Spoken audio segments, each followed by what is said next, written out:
Actually, I'd like to thank the people from APTE. That's a huge honor for me to be in here today.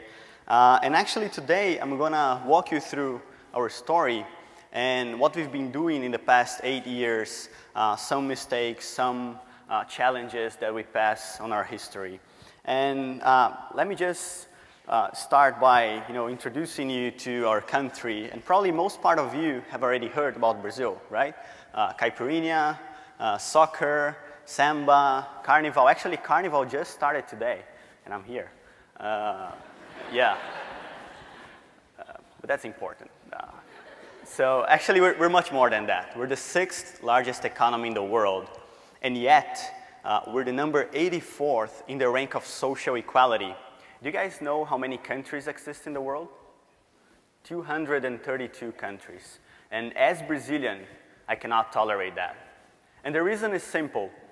We have 8.5 million artisans living in Brazil. Out of those, 2 million are living below the poverty line with less than $2 a day. There are people like Maria here. She's 55 years old. She's the head of her household. She makes beautiful flowers out of natural fiber corn. She has a great design, a cool technique, competitive price, but she has no idea on how to sell her products. No idea. And on the other side, there are hundreds of retailers and shops that would love to buy Maria's products, and also thousands of customers that would love to buy her flowers, but they have no idea on where to find it. And in addition to that, Maria would never feel capable to sell her products on her own through these retailers or to these customers, because this is something so distant from her reality that it almost seems impossible. And in Solidarium, our mission is to overcome the impossible every day. Our work is to get people like Maria out of poverty and connect them with the market. So here you can see Maria's flowers at the biggest retailer in the world, Walmart. And during the past 5 years, we've been working with more than 6,000 people like Maria, who within 2 years working with Solidarium, they are increasing their income by 80%. So that's a huge impact on their lives. And in 2011, we were recognized as Unreasonable Fellow. And for those who doesn't know what the Unreasonable Institute is, they're a social business accelerator. And every year, they select 25 entrepreneurs from all over the world and put them together for 45 days with 50 mentors and 30 capital partners.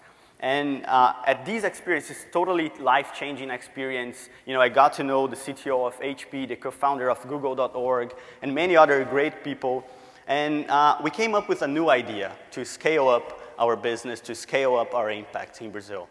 And I'm going to present to you, this idea. And we were selected as well as one of the top 5 social and economic innovations, and we won the Changemakers competition, and we received a grant of $50,000 to start this new business model. So right after I left the Unreasonable Institute, we got this grant and we were able to start. And in the end of the year, we were nominated as Entrepreneur of the Year by one of the most prestigious business magazines in Brazil. So everything conspired for us to start Solidarium.net, which is an online marketplace for handmade products mainly. So we got all of our experience, networking, knowledge in the past 5 years, and we put it together with the potential of scale of the internet, and we launched this online marketplace.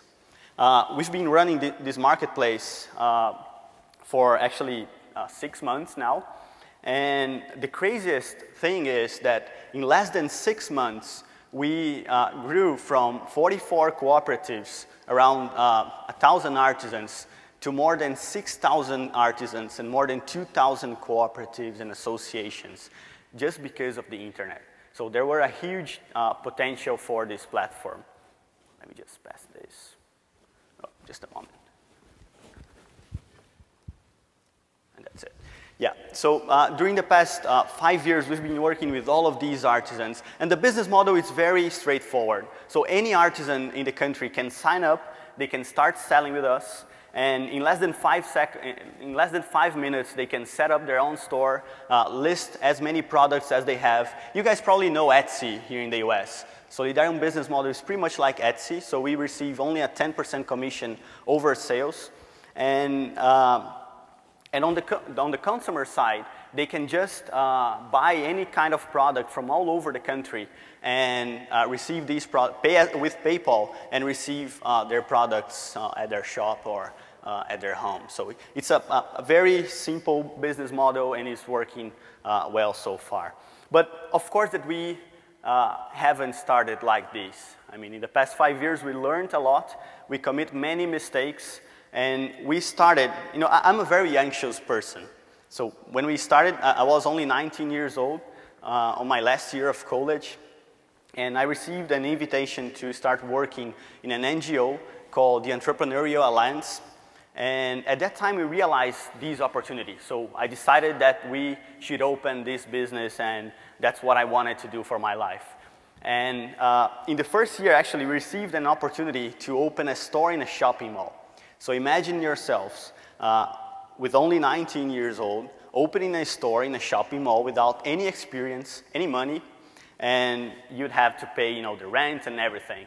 And we almost broke in the first year. So that was the first main mistake that we commit. We had no business plan, no major plan for the business. We just had this ideal that we wanted to change the reality of these artisans, but we started all wrong. So as we were with only one strategy, we decided to, you know, try maybe different strategies. So we closed the store. We haven't, you know, written our business model on stone, so we just changed it. We had a clear idea on mind that was to connect these artisans with the market. So we changed it again, and we decided to open many different commercial fronts. So we hired commercial representatives. We participate into many handicraft fairs. We open like a blog, a website, almost everything. But the problem is, if you don't focus, if you try to do many things, you probably won't do one thing right. And that's exactly what happened with us. So we almost broke again.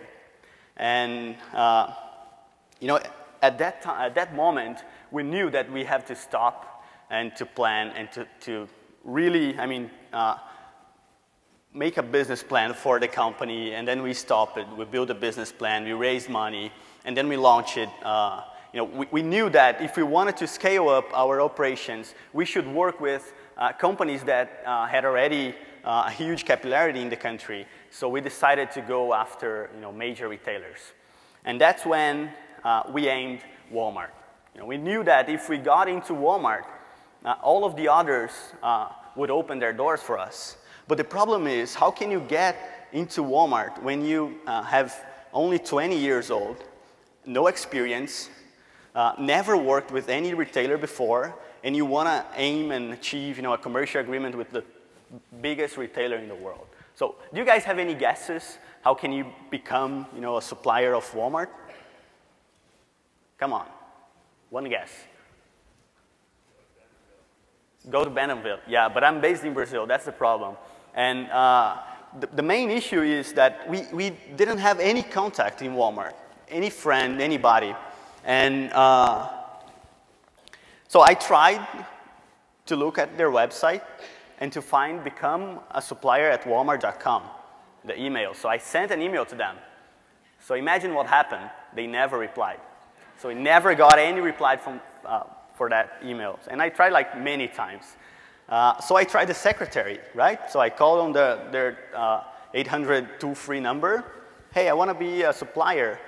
And the secretary never passed me to the director or, you know, to the buyer or anybody. But luckily, I got to meet a Walmart's director in an event like this. And so I presented the idea, the whole idea for him.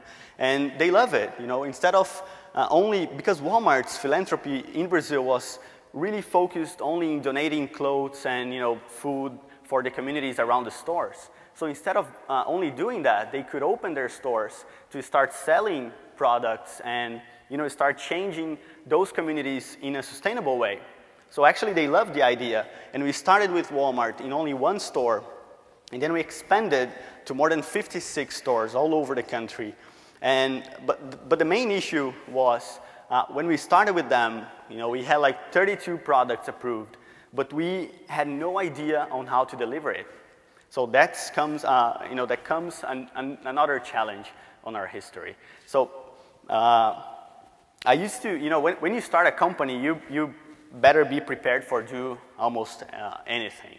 So I used to borrow my girlfriend's car. I used to go to the producer, collect the products, go to Walmart, deliver it to Walmart, and then go to the store and try to sell it to the customer. So, but that was really important for us to understand. Of course, that now we have like transport partners, we ship products for all over the world. We're selling to, we're negotiating with TJX here in the US. We're also negotiating with Walmart here as well. But everything started with a very tiny idea, of connecting the artisan with the market. And after we have explored almost everything, now we focus. That's something really important for us right now. And our focus is to connect these artisans with the market, and we're doing this through this online platform. So we tried almost anything, but now we have a very clear idea that this online marketplace will take us to the next step. And if I would share something with you guys, besides the whole experience, we always dreamed with other people. I always dreamed with other people. So I always shared, my dreams, my ideas, my projects. And Solidarium is not an idea from Tiago. Solidarium is an evolution of many different ideas, many different dreams that came up all together. So that was really important for us. And what is clear right now is that we have no idea how far we can go. We're pretty sure that in the next 4 years, we'll get more than 10,000 families out of poverty. And we'll be working with more than 100,000 artisans in the country. But the handicraft sector in Brazil, it's like a little monster. We have 8.5 million artisans, and 80% has access to internet, but less than 1% sells online. So, the opportunity is huge, and we're prepared for that. So thank you very much. I'll be on the innovation marketplace with some products for you guys to see. And if I would give you just one advice, if you have an idea, if you are interested in launching a business, stop thinking, start doing. Start putting your ideas into practice. You see that when you start, all the theory that you learned on the business school, it's totally different when you start your business, when you put in practice. That's exactly what happened to me. I went to business school, and at least the researches serve as a draft, and that's it. Thank you very much, guys.